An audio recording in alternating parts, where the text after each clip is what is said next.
Thank you, Alistair, and good morning. Good morning, good morning. Let's make everyone stand up and do exercises, I think. You know, we have to wait. Everyone needs to wake up. Get the circulation going.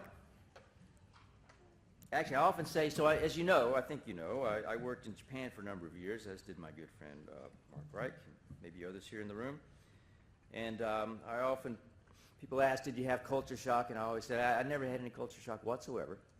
I had a wonderful experience. There was one thing that I just couldn't make myself do, Mark, actually. Where I worked in my department, every morning we did the morning calisthenics, and you rotated every day who was going to lead that. And at the end of leading it, you do 5 minutes with music going, and at the end of the leader who's standing in front has to say in a big, loud voice something that sounded kind of, I don't know. So let's go again today. Let's everybody go! And I couldn't stand to do that, Mark. I did it just now, but I just always felt so stupid doing that. But it does kind of get the blood going in the morning. So I'm going to go a little bit quick. I want to have plenty of time for my good friend Frank, who's going to be up here after a while as well. We did a few technical difficulties, but we're in good shape now, I think. And so we have talked a bit this week in different sessions about this lean transformation model. And as Alistair said, now we're going to take some time to actually explore that a little bit more. We had a special workshop on Monday all day where it was explored in more detail that some of you participated in. But first, a quick introduction. I think you kind of know, but I realized even talking with good friends last night, people don't necessarily know. We are a network of 17 institutes around the world. The first one was in the United States, where I am now the CEO, in Boston, actually Cambridge, which means the good side of the river that runs through Boston. Boston's a similar city to Melbourne in some ways, I think. Don't you think, Alice and Denise? And one side of the city is Boston, the other side is a collection of communities, and Alice and I live on the good side. You're all welcome to visit, but that's where the first institute was, and then Brazil, and now there's 17 of us, including here in Australia, and we have the mission of changing the world, making it better through lean thinking and practice, and we're passionate about that. So what is this lean thinking and practice? Here's a definition, a working definition for us. You may have your own, which is fine, but to systematically develop people and continuously improve processes to provide value for customers, prosperity for us, while consuming the fewest possible resources. So we're building systems, kind of like yesterday's discussion at the end there, when we are talking about leadership and system building. So we're not just solving the problem, we're building problem solvers. We're building problem-solving organizations, and not just eliminating the 7 waste, consuming the fewest possible resources, including those 7 waste and others as well. So that's a working definition, I guess, and you can kind of visually think of what we do to transform organizations along in this framework of people, process, purpose, and we'd like to have these things in balance, right? As we have people, the human side, the social side of organizations in balance with the process or technical side. That's our role as leaders, or in this case it says management. In this case I'm using the terms management and leadership interchangeably. You know, there's a distinction we can draw there, but using them interchangeably now, but even if we try to do that as leaders, as managers, it has to be done on the basis of something. You can't just balance it for the sake of balancing, and that's determined by our purpose. The aim. What are we here for? So there's a quick look at transformation, I think, or what kind of organization we want. But I just gave you a working definition of lean thinking and practice. So here's a working definition of lean transformation. So this is something we've thought a lot about in the last couple of years, but really this is what we've all worked on for years, for decades, right? How do we really transform our organizations? Again, looking at Alice and recognizing the work that she's done at her complex healthcare organization in Boston, she's trying to transform that from something to something. So here's a definition. What do we mean by those words? And a working definition could be the enterprise transformation is the process of an organization shifting its business model, and I put business in parentheses there because we may be not-for-profit, we may be a governmental organization, so business, the word business may not fit precisely, but I think you know what I mean. It's an operations model. To a desired future state. That's fair enough, right? That's enterprise transformation. So a lean transformation requires learning a new way of thinking and acting, characterized not by implementing a series of steps, but by addressing key questions of purpose, process, and people. I think those are important words there, I think. There's not a roadmap. You do these things and now you're lean, but you address certain key questions that will form a framework for us to lead to our desired future state. Desired future state means we have to actually we must have an actual vision of that. We need to draw a picture of where we want to be, I think. So where to begin? Question came up, yesterday. It comes up a lot, and I often say it doesn't matter where you begin. It matters very much how you begin and how you proceed. But one of the things that I've learned, I think we've all learned, is that, one, it is good to start with the value-creating operations, right? What we're really here for. Find something that's directly related to our customer to start working on. And in manufacturing, that usually takes us quickly to the factory floor. And a lot of the lean work, lean language over the years, the books is mainly about fixing the factory floor. But here's a thought, which is fixing the factory floor is necessary. If I have whatever that factory may be. Alice's factory is, the surgical operating rooms and the emergency department. Factory floor is wherever the real value-creating work of the business is performed. Fixing the factory floor is necessary at some point along the way. But here's the other thing that we've found, which is it's necessary but not sufficient. Fixing the factory floor is not sufficient. It doesn't just stop there. Yes, we have to fix that, but that's not the end of the story. That's not the end of the game. So we've put together this model, a framework, to use a kind of a big, at least for Americans, it's a big word, a heuristic. It's a heuristic framework. By continually looking and addressing these questions, we can continually define, redefine, navigate our way from our current toward a desired future state. We think it has 5 dimensions. It's a situational approach to achieving your value, or providing value to your value to society, to your customers. We all have a value-driven purpose. We think an organization doesn't necessarily have to have that, but we believe in lean that it begins with value. What's the value we're providing? Of course, the old eliminating waste, which we do on factory floors, that's because waste is the opposite of that value. So in that sense, lean is not agnostic, actually. It has a point of view about what organizations ought to do, which is provide value. Having defined that value, which we use this simple question of what problem are we trying to solve at the highest level of the organization, macro level, but also micro level, the worker who's doing the work on the front lines. Then we move to process improvement. How do we improve the work to enable us to fulfill our purpose, right? It's logical that would come next. Sounds obvious enough, but I tell you, we visit organization after organization that does a lot of work on their organizational change process, and then you go look at the work that people are doing, the value-creating work, and it hasn't changed at all. Nothing happening there. It's just an astounding thing. So it has to begin there. And by the way, if you look at this as a 5-dimension model, you'll see that that's process improvement. You ever hear, and I heard it this week, hear it every time that there's a gathering of lean folks or process improvement folks, someone will say, and people will all nod because on the surface it seems to kind of make sense, we'll say, use whatever process improvement tool you wish, whichever one makes things better. Okay, I'll buy that, but look at this. This is showing process improvement is one piece of this. So when we kind of put lean in the box of being a process improvement tool, we're missing a lot of the point. You can use process improvement tools to fix the factory floor, but we're talking about enterprise transformation, something much more than that. It's an approach to how you change your organization to meet its purpose. That's more than just process improvement, although process improvement is a key important part of it, okay?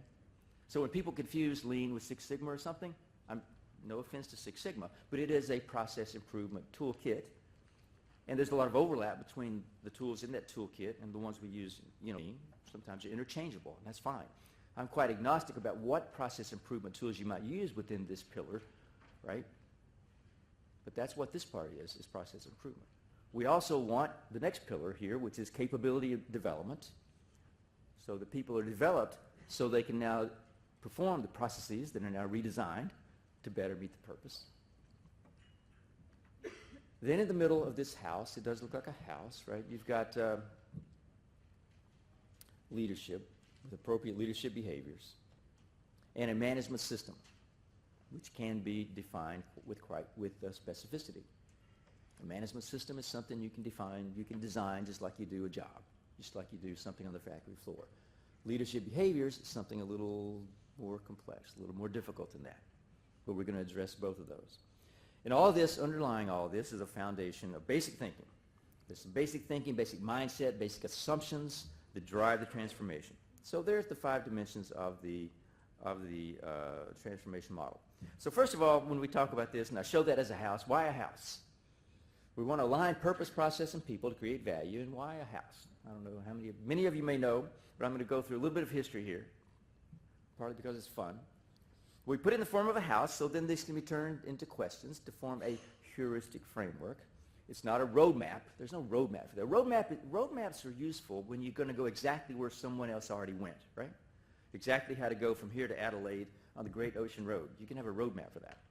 Many people have traveled that road before. But remember when we said, and it says here at the top, that it's a situational problem? Good or bad or indifferent, I think it's reality that it's quite situational. You know, a car company is a little bit different from a hospital. Different hospitals are different from each other. Different car companies are different from each other. So there's a different purpose that each of us have as individuals and each organization has. So what that means is, sorry, but there ain't no exact roadmap. That doesn't mean, however, that there cannot be a GPS, right?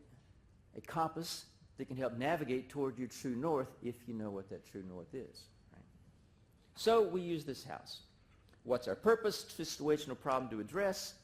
Then one pillar is how do we improve the work. Another is how do we develop the people. Inside, what leadership behaviors, management system do we need, and what's our basic thinking? So why a house? So just a quick walk through history of the houses of Lean. How many of you are familiar with this? Is the Toyota Production System house, TPS house. How many of you are familiar with this? Hands up, please. How many of you are not familiar with this? Thank you for doing that. That was binary. That means every hand should have gone up one time or another. I think they more or less did. I saw 2 or 3. You're still sitting on your hands. I guess that's what you heard about this. So this original TPS house, and you could use something else as a metaphor, as a graphic to illustrate. But our friends at Toyota came up with this 40 years ago, a little over 40 years ago, as a way to just show the results of their combined efforts over the previous 30 years as they had solved problem after problem to meet their purpose. They realized that they had something that was really quite a system. They didn't set out to say we're going to design and then implement a system, but as at the end of it, after a couple of decades, they realized, well, we have a system here. And in fact, if we can articulate this system, it's going to help us to explain to future generations. They had the whole secession thing that was starting at that time, and to explain to our suppliers, and to explain to the broader world. So they came up with this house, and it starts with or at least a way to explain it. You start with the roof, which is where the objective comes from, right? So best quality, lowest cost, shortest lead time, and I'm not going to go through this in detail. If you have not encountered it, it's an interesting and useful, I think, concept or framework to look at. It's got the goals at the top, quality, cost, lead time, which, by the way, decades ago, working on lead time up there alongside quality and cost was kind of a radical thing, actually. It's obvious to work on quality and cost. Anyone's going to do that in pretty much any business. But this group and this model puts lead time right up there alongside those two. That's pretty interesting, actually. So there's some insights into the system right there. And then you go to the first pillar, or one of the pillars, which is just in time, where you start to see this really almost an obsession with time. Not just doing things, but thinking about how long should things take? How long do they really take? So the right part at the right time and the right amount, which can be translated into different terms for different industries, for service, for healthcare. And then the other pillar of Jidoka, which is building in quality, but building in quality in a way that has a harmony, if you will, between humans and machines. And that's the reason that we often leave that Japanese word there, because just building in quality doesn't quite communicate what it really is, which is thinking about how we have technology serving humans, not the other way around. And the idea here of 2 pillars is that You take one pillar away, nothing to hold up the roof. We were joking on Monday. I've seen many, many models based on this. They often have many pillars, 3, 5, 10. I've seen one with 20. And it's kind of interesting to say, that's interesting, you got 20 pillars. What happens if you take one away and it's just 19? The answer is, well, nothing really happens. The point here is it's a system where everything is interlocked. You need all of this working together, right? Add 2 pillars, not just one. It won't hold up the roof. And you have to have a foundation of any house to make that work. And in this case, it's stability and Kaizen, with, again, people in the middle. So about 10 years ago, Toyota, again, kind of redid this because the language was so very plant floor specific, factory specific. And they recognized that they need to have everyone in the system involved, and so they changed it to make it into language that's a lot more friendly for us in any organization, I think. So customer first on top, and then continuous improvement is one pillar, respect for people, the other, people still then in the middle of the house, both kind of comforted. You're inside, not outside. And you're also the dynamic that brings the house alive. And then resting on a foundation of some fundamental thinking around challenge, Kaizen, Genchi Genbutsu, which means kind of the real place, or Gemba, the real place where work occurs, respect, and teamwork. So that brings us to our house, which is different. It's kind of, it's consistent with that, but again, it's really a bit different. We're just using the same house metaphor because I do think it works. It has this kind of history within the lean world. We just walked through it a minute ago, and now we can see how we can turn that into a set of questions we'll do in a moment. But as we use this metaphor of a house, one of my many, wonderful and teachers that I had, Mark and I both had so many, put it this way. And he thought of himself as an architect. And as an architect, I just designed the house. I can't control how people live in it. So the software, what people do inside that then, is something that each company has to determine. I think, though, actually, a good architect, as they're doing the design, they actually interview the people who are going to live in it, or the workers who are going to work in a certain building, so they somehow make those become one and the same. And I do think we want to do that, but it's an interesting question to keep in mind. So looking at the house, we can turn that into these 5 specific questions. And what we're going to do is we have an answer to each question. What does that do? It raises the additional questions that need to be addressed in more detail, in more fine detail. Those questions being, what is our purpose? What problem are we trying to solve, or what value to create? How to improve the actual work? How to develop the people? What role must leadership take? And how does the management system support the way of working? At the bottom, what basic thinking or assumptions underlie this? So let's take those one at a time very briefly. Very briefly. First of all, what is our purpose, or what problem are we trying to solve? What value to create? Here's a quick look at that, which is to think in terms of, I think, what is our true north? What is our true north? Where are we headed? Then we can use a compass that can help us get there. Even though a roadmap won't work, a compass can help. So a simple way that might be phrased in the course of doing work is, okay, so that's where we need to go. That hill over there, not the one over there. And not just halfway up, we're going to go all the way up. That's where we need to go. And a way that we can navigate our way there, a compass or an astrolabe perhaps, is what we use PDCA for, PDCA. And everyone knows, I think everyone knows the PDCA model, Plan, Do, Check, Act, or Plan, Do, Study, Act.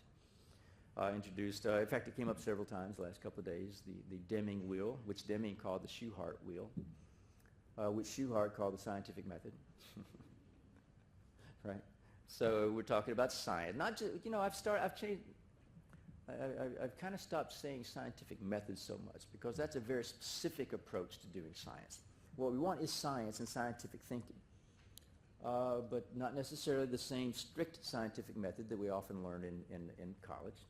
There are actually a number of ways of running experiments, not just the standard way we often think about it, with having a hypothesis that you do have a null hypothesis to test and to try to negate. But we do want to have a plan, which is a kind of hypothesis to some degree. We'll want to try that then, right? That's what do means. A check which means study and reflect and then standardize, adjust, and all throughout that, grasping the situation. So not just doing PD, PD, try, fail to a true PDCA cycle, because here's the way we often see it. I'm sure not in Australia, but at least sometimes in the United States, this is what happens. As a smart person in the room has an idea, and we give it a go, and then work around what didn't work, which is usually a lot. Then we give up and have another great idea and abandon. And one request I would make to us is not to do PDCA. PDCA, the act is, the A means act, taking action. It doesn't mean abandon. And often that's what we do, it's PDC abandon. It's also worth noting that you can't do, it's such an obvious thing to say, but it's really true. I go places where there's hardly any P at all. You say, I have that up there as the little p and the big D. Often there's no P at all. It's just a rough idea. And then we're going to keep giving it a go and giving it a go. But you can't do PDCA. There are 4 letters. You can't do PDCA without the P. And the A is not abandoned. So we want to have a hypothesis or an idea, a plan, a true north of where we're going, and then fast cycles of learning, quick cycles, doing trials. Then we stop and reflect there, and then based on that we adjust and we adapt. At that point we may abandon the idea, yes, but after we've actually gone through it in a thorough way. So that's a quick look at this first question of what's our purpose, what situational problem do we need to address, macro level, micro level. Next question is this pillar of how do we improve the work? How do we actually improve the work? We're going to get, what we're doing is going through this house with a quick look at the way you may think about each one of these questions. And I don't exactly care what your answer is to each of the questions as long as you have one. As long as you address each one, you think about it, and then you work through that. So this process improvement pillar. So what is the work to be done in order to get there? Okay, we know we're going to go take that hill, not that one. So what's the work to be done? Okay, it's 8,000 feet high. It has a lot of crags. It has a lot of rivers and streams in the way. What's the work to be done to get there? And there's where we're going to be just so. This is where all the fun part of Lean comes in with all the detailed tools that are so much fun to do, to put in place. Observe the work, understand the work, and design something with as much detail as possible. No detail is too small when we start designing work for people. To not do so is not giving respect to the people doing the work. And we're going to involve them in the further design and redesign and improvement of that, but first we need to design work, and we give people work that's been really thoroughly thought through. So if you look at an assembly line like this, it looks pretty much like an assembly line that Henry Ford designed exactly 100 years ago. By a bit of a coincidence, we believe, the very first automotive assembly, moving assembly line was put in place in April of 1914, 100 years ago, in Detroit, Michigan.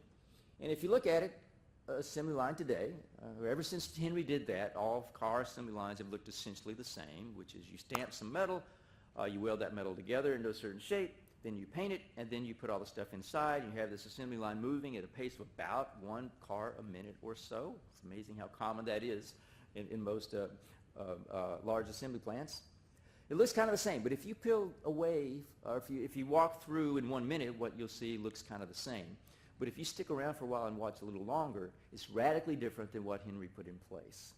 What we have here is a deeply, finitely designed social technical system right down to the operator level. In this case, you can see a worker pulling a rope. What they're doing is the worker's doing maybe, in the course of about a minute on an assembly line, you usually have about 10 or 15 things to do, 10 or 15 elements to your job. Pick up the impact wrench, apply this, put in this bolt, grab another tool, do another operation. About 10 or 15 or so is what you can get in. And that'd be the same if it's a Toyota assembly line or a General Motors assembly line, more or less. So that part is kind of the same. But in this case, the worker's having a problem, and that also would be the same whether it's a Toyota assembly line or a General Motors assembly line. That also would be the same. But in this case, what happens is that worker knows exactly what to do when having encountered a problem. In fact, first of all, the worker knows how to find a problem, because we want everybody out there to be an expert in problem finding. And if that's what we want, then we're going to actually then create an environment, a situation, design the work that makes that easy. So having found a problem, this worker knows what to do, which is reach up overhead and pull the rope. Then the worker knows exactly what's going to happen next. which is that's going to cause someone to come over and help within my job cycle. Look at that. We all like to put in standardized work, and then we like to sometimes lament the fact that standardized work is not sticking. People aren't following the standardized work. We just don't have the same discipline that Toyota does to get people to follow the standardized work.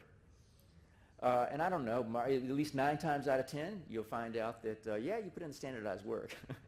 Did you put in the other part here that's supposed to enable that to actually stick, or to actually even to truly work, which is to have a team leader or someone who's going to come give help to an individual when they need it within their cycle of work. How often do we put that in place?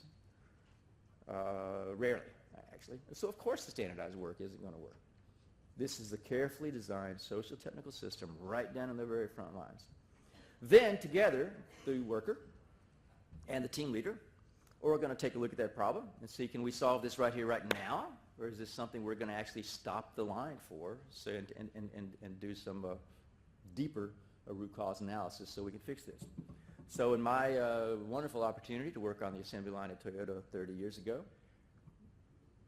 1 minute to do a job, get in and out of a Corolla 500 times a day, pull that rope all day long, asking someone to come help me, and within my cycle of work, every single time. We talked yesterday about trust with the coach, David, and we talked about how trust is an individual thing, but also kind of to the system. I could trust that completely. I had a problem. I knew how to find a problem because they taught me how to do that, and then I knew exactly what to do. Pull a rope, somebody's going to come. How about that? Thoroughly designed, beautiful little social technical system right there at the front lines. And you know what? I'm going to make each one of those people doing assembly line work. Talk about a difference between the way this assembly line works and Henry Ford's did. Each person there is going to be an experimenter, a bit of a scientist. And we want this process improvement to occur at all levels of the organization. This came up yesterday. At the macro enterprise system level, at the value stream level, at the factory, the hospital, the office department level, and at the micro level of each individual job. We want this process improvement taking place at all those levels. So there's a quick look at that one pillar. How do we improve the work? And again, I don't care if you follow exactly what I presented as one way of thinking about that, but I want you to have some point of view, some way that you're going about, here's the way we think about and go about improving the actual work. Then, how do we develop the people? Okay? So I mentioned, I was given this work, 15 or so, or I couldn't do 15, maybe 12 or so things to do in a minute. And then I had to be developed to be able to do that, as anyone does in a new job. So what skills do we need to get the work done? We know we're going to take that hill, 8,000 feet. We know the process to get there. We're going to need some crampon, well, whatever, do some belaying to be able to get there. So what skills do we need to do to get the work done? So there's where this came up again yesterday. Someone mentioned the kind of a lean philosophy. We make people before making product. And another one that we like to recognize, which is we believe that it's easier to act your way to a new way of thinking than to think your way to a new way of acting. So the way we want to act, the way we want to think is a certain true north. So therefore, build processes that develop people as they do their work. And we want to manage and lead accordingly. Build the processes to develop people as they do their work. Thinking about that assembly line worker, or think of an engineer, think of anywhere. So the process of doing the work, then, is integrated with the process of improving the work. They're not two separate things. How many times do we go out and people say, well, I don't have time to do this improvement stuff, I have my job to do. Well, if they're separate things, we will always have that battle that we're fighting. We actually have to integrate those. And a second piece there, that the operating processes are the people development processes. So that's what was happening here a moment ago. So when we say we want to stop to build in quality, to solve problems, to develop people, what's actually happening, when I was taught, or anyone, not to use myself as an example, on an assembly line, I'm taught to do this work, say 15 things to do, and have the work having been carefully designed. The fact that it should work perfectly every time is kind of taken for granted. So what I really want this worker to do is be spotting those occasions when it doesn't work perfectly. His job is actually to find those things that get in the way. That's the definition of a problem. And when I find a problem, I know exactly what to do. So when that team leader comes, or someone, a manager, come within the cycle of work, maybe my cycle of work is more of a day instead of 60 seconds, maybe it's a month, but there could be that intervention that will come to help. Then as we look at this problem together, that's where the real development comes from.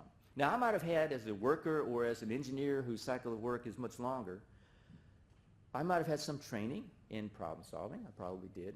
But this is where the real development comes from, is right there being developed as I do the work. We're going to be developing ourselves as we do the work. So that brings to an observation about all the lean tools and techniques that we have all learned, that we're learning now, that we've learned over the years. They each have a very obvious or clear mechanical or tangible benefit. A Kanban will order parts. It will order parts to be delivered. It will order parts to be built. It will control the amount of inventory. Yes, it does that. But it is also all the lean tools, every single lean tool properly thought through and implemented is a framework, actually, to develop people, to make it easy to see problems, make it easy to improve, and easy to learn from. Now, even if it's not well designed, I can probably find a way to see problems in a poorly designed operation, right? And I can improve it and learn from it. But let's try to make it easy to do, easy to see when there's a problem, when there's something gets in the way, and easy to learn from. So that's what all those lean tools are really all about. Is what you can see on the surface. Think of an iceberg, and see on the surface, and then underneath is this social dimension that it's intended to develop people and the organization. So now that we know how we're going to go about developing people to do the work in this new way to achieve the purpose, now I can think in a specific way about what role, what behaviors I want out of leadership. Not as an abstract thing, but as a very specific thing. Right? Because I want to develop people through the work. Therefore, that's going to define what kind of behavior that leadership should have. Okay? Not as an abstract thing, but as a very specific thing. And then I can design a management system accordingly that helps that to work. So management and leadership. So how will we manage the work? What role must leaders take? Again, a quick look, and here's that cartoon again of people trying to climb up the mountain. And with the leader turned around, it's trying to help pull up others, a different kind of pull system. So here's a suggestion that there are two things, which is to enable each person to take responsibility to solve problems and improve his or her work. And again, I think you can imagine those words purely outside the factory floor confines.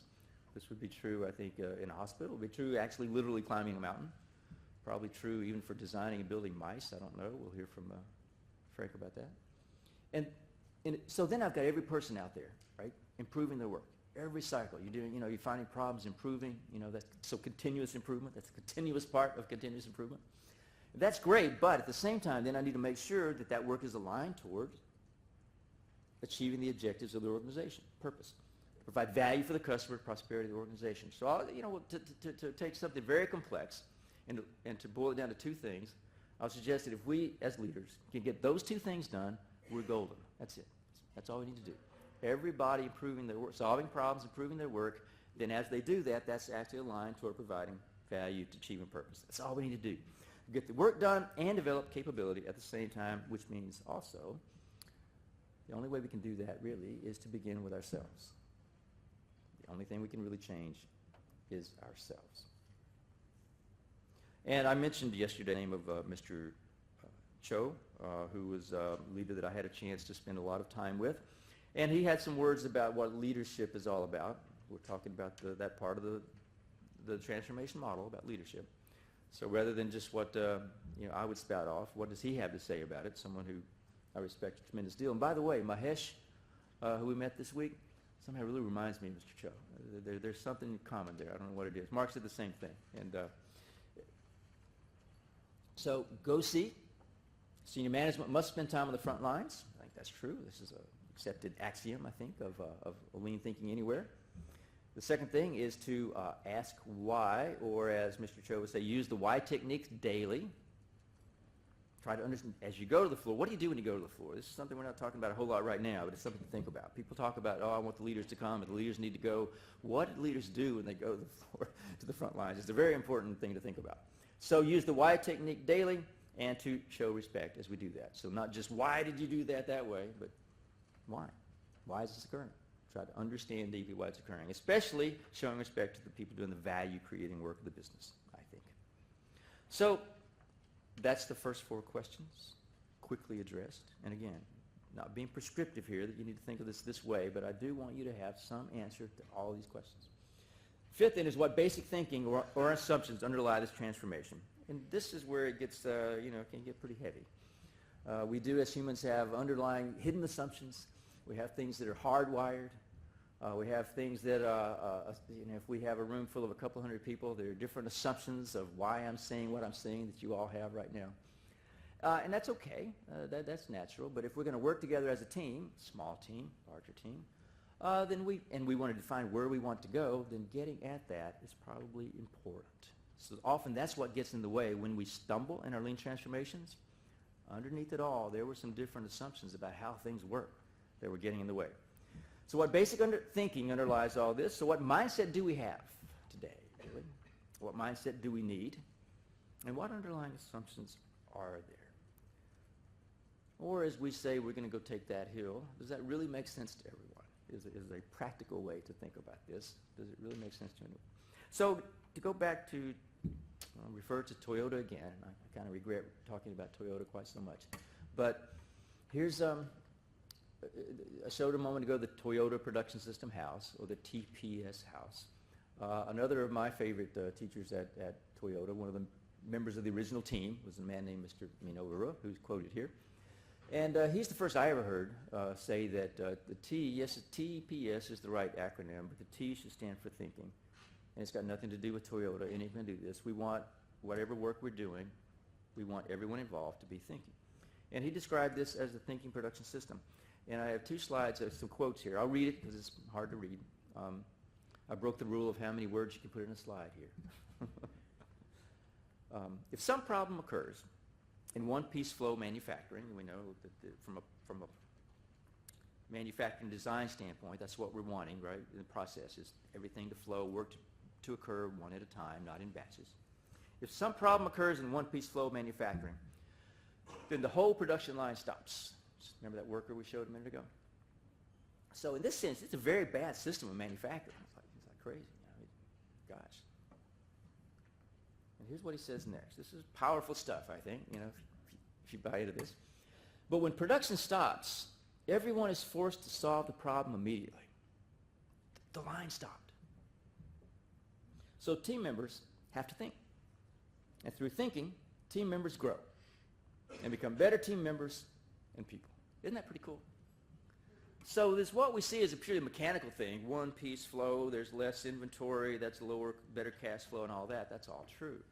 But again, underlying it, there's some deep thinking. And what's so cool is a lot of the original thinking that some of these guys did back in the day, they didn't read a lot of the modern psychology or neuroscience research that's out. But boy, there's so much that reinforces some kind of deep, I guess, insights that were gained as people put this system together. So that leads us to, right, if we have the line stops and we have to say what's going on, that leads to a need for sort of a questioning mind, not just a solution mindset. What's the problem? Right? The line stopped. Why is it a problem? Why address it now? Well, the line is stopped.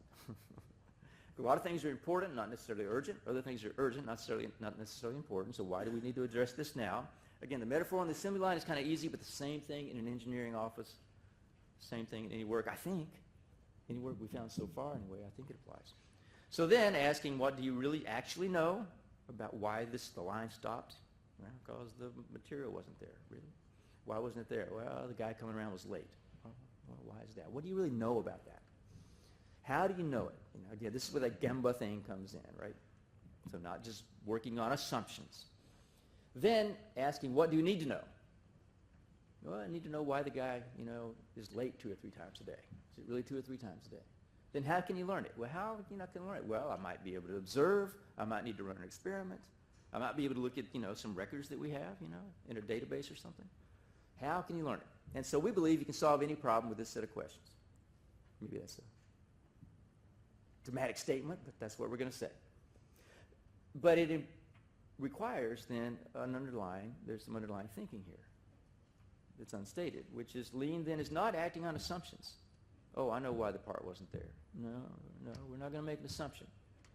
It's not acting on assumptions. It's not jumping to conclusions. I think that's a fair statement about what this way of thinking is. But here's the other thing, and what a lot of neuroscience now tells us about us as humans, and I think you showed this maybe on Monday, so those of you who saw it, you can see it again. But we are actually hardwired in a way to jump to conclusions. So I didn't know this. I kind of thought this was just something that we're reinforcing in ourselves in the way we manage our businesses, the way we manage work. But I guess to some degree it's hardwired, which is fine. That's who we are. We're humans. But then if we want to work together in a way that's a little more scientific, based on facts, instead of just assumptions, then that means we need to be aware of that and then put things in place so that we together can work in a more scientific way, not jump to conclusions. Because what happens is they're often wrong. The brain is hardwired to actually fill in things that that aren't actually there. That's the way we learn to react very quickly when there's some sort of a danger. But when we fill in things, we're often wrong. So what we need to do, I think, together, if we want to work in a way that we're making decisions based on facts, is put in place things that enable us to be able to do that. So that means changing attitudes towards things like problems. Because usually when we see problems like that worker pulling the rope, right, it's something that we often shoot messengers still, and we often put problems, kind of hide them under the rug. So I don't think there's anything that's more fundamental to a change in mindset than this, I guess, at least in my experience so far. You may have experience that says something different. But this does say problems are good. They're at the bottom. I think we can all read that. And there are some people here who read Chinese. I can read the Japanese, which says to me, I think it probably in Chinese says something like having problems is a good thing, something like that. And I don't know anyone here speak Vietnamese? That Vietnamese probably says something like problems are good. That's an assumption. That's an assumption. It may be saying men's room that way, right? I don't know. That'd be kind of strange, but it could be true. So we have this lean thinking where we're always not making assumptions, we're trying to ask questions. So the glass is half full, glass is half empty. Well, you could say, if you put on a really hardcore kind of lean hat, you could say, well, we need to make that glass half that size, because it should be a smaller amount. Well, I don't know. I don't know if it actually should be more stuff in it, or if the glass should be smaller. Just don't know. You can ask the question. But we know we have the principle of not enough. That's no excess, one piece flow, right? Smaller. And then a practice of questioning and experimenting on the part of everyone, CEOs, workers on assembly lines, engineers. So I think you can have an approach towards transformation that you could kind of think of along these lines. Here's a sort of pyramid showing our basic thinking at the bottom, fundamental assumptions, values and attitudes in the middle, and then what we do, the things you can see at the top of the iceberg on the top. I think a lot of approaches to transformation try to start at the bottom. Right? We're going to try to think, we maybe even do training or what have you. We're going to think the right way. And I hear a lot of people saying, don't even try to do lean stuff until you change the culture first. And I hear that and I go, I understand what you're getting at, but how am I going to change the culture first until I start making actual change? So there's another way of change what we do. That will change values and attitudes, and that can bring about a change in basic thinking. Back to that statement, that it's easier to act your way to a new way of thinking than to think your way to a new way of acting. I think that's really true. I think it's a useful way to think about things. So that takes me back to that assembly line again. After Toyota City, my experience of working with this was working with General Motors, UAW workers in California, in what was reputedly the worst workforce in the world. It was certified worst in the world. It was certified. There were two certifying bodies. One certifying body was General Motors Quality, who, as they did audits of their quality for decades, found that this factory was the worst in the entire world in the early 1980s. To be the worst in GM system in the world in the early 1980s was really world-class bad. You had the worst, pretty amazing. The other certifying body was the union, the UAW in the U.S., which said this workforce, this local here in California, in San Francisco, is so bad we can't even talk to them.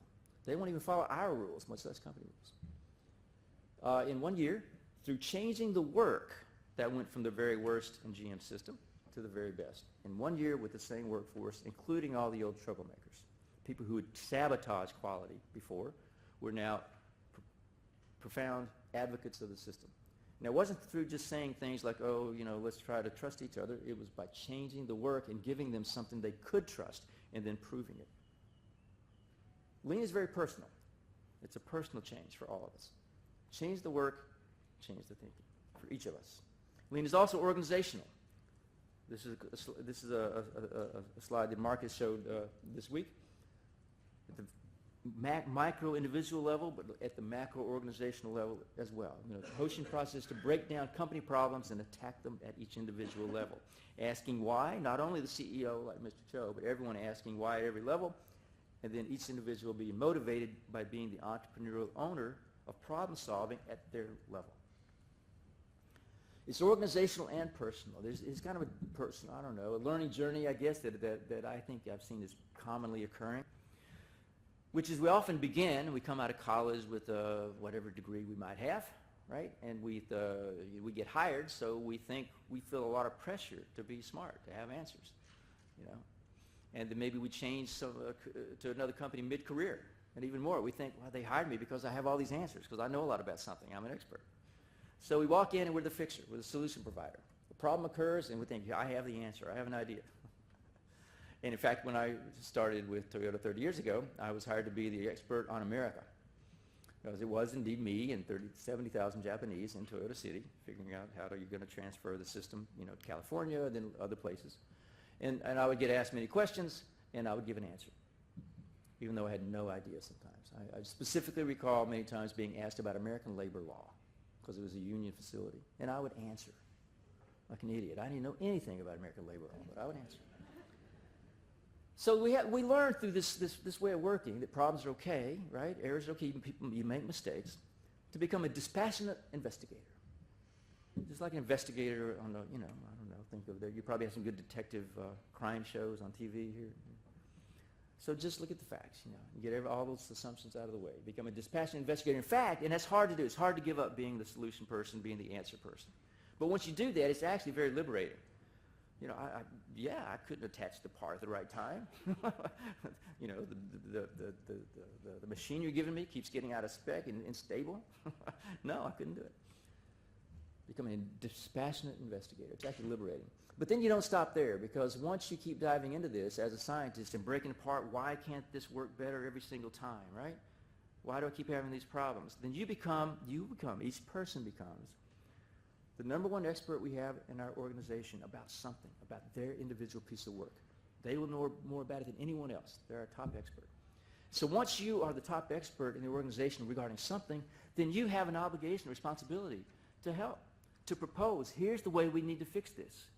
You know, it's not the engineer, the team leader that knows more any longer. You know more about it than anyone else. So we want to then become passionate advocates for how we improve our pieces of work to achieve the purpose. So that's why we use things like this kind of shows a look at the A3 process. It's just one way to try to get everyone involved in identifying problems and proposing solutions to those problems. Take initiative to find problems, have dialogue, come up with a proposal. Here's what I think we need to do, and I'm going to generate my own authorization to bring about change big, change small, encouraging individual innovation at the same time, that aligned direction. Remember, that's the two things that we need to accomplish. Individuals solving problems, improving their work, but also aligned in the right direction. Because I'm down there improving the work in the engine room, right? But I don't know where we're sailing. On the other hand, I'm up in the wheelhouse, and I know we're going to sail between these straits, but I don't know how much power is actually available down the engine room unless these guys fix the engine. So getting that aligned direction becomes critical after all. This refers, how am I doing time-wise? So Tony started off with a question yesterday. Is Tony here? Is Tony here? Tony's over there. About our first encounter in Vietnam about 10 years ago or so. And when the gang there in the factory in Vietnam showed what you had done with them, and it was really good. I mean, it was great work. And when I said we're ready to begin, I honestly meant it as encouragement, as a good thing, although it wasn't taken that way. But here's kind of a look at that. The challenge changes over time. In the beginning, we're often in a situation of really unstable performance, right?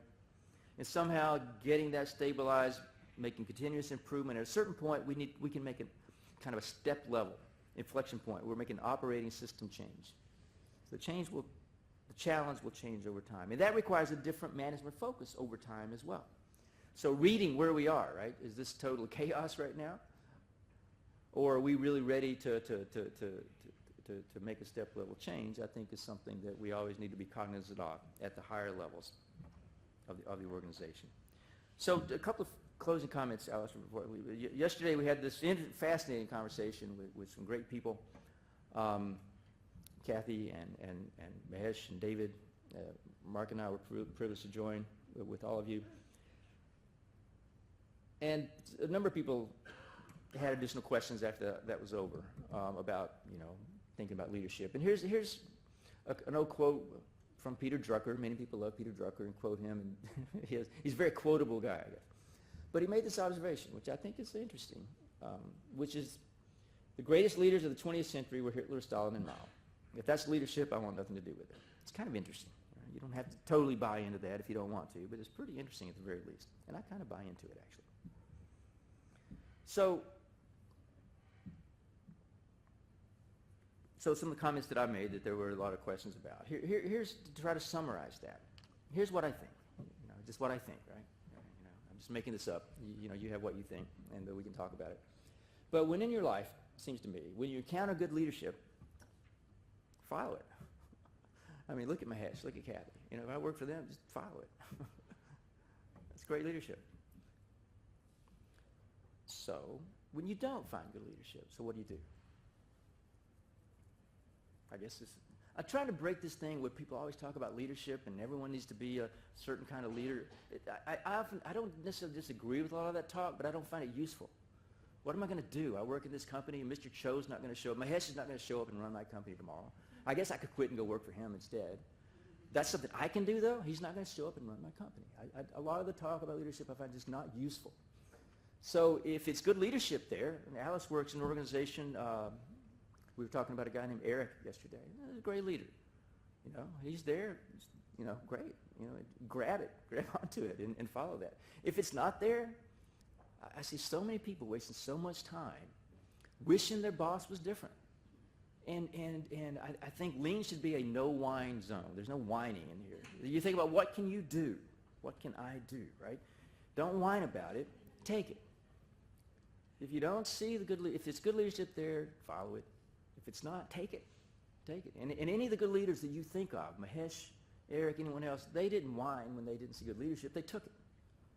They said, what can I do then to fill, if there's a vacuum there, okay, then I will try to fill that. So I think with that, I should stop and say thank you very much, and I can't wait to hear what Frank has to say about the great things that Frank is doing in his company, and we'll talk more later today. Is that good?